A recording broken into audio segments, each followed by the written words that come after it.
Ojalá nos lo por redoblar un pensión para los pensionados. Então, graag me lo desejar para estar com apresentar o pensamento e ideia aqui, mostra também factibilidade dessa aqui financeiramente.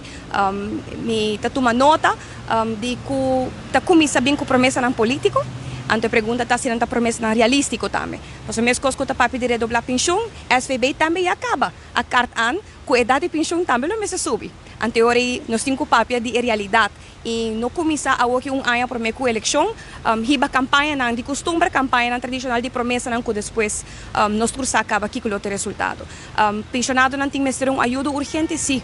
Aruba por lo general está passando de desenvolvimento de população que nós temos que atender com grandemente. Nós temos vergrijsde grupo na Aruba que é grande, hopi persona, arriba 65 anos, que mester ajuda financeira, mester cuido, mester vivienda, tá tópico não que para próximo década nós temos que atender com ele, então bita que a Aruba não tem tempo para sinta, de uma gente esperança falso, ou de uma gente promessa que na menos ainda não vai cumprir com ele.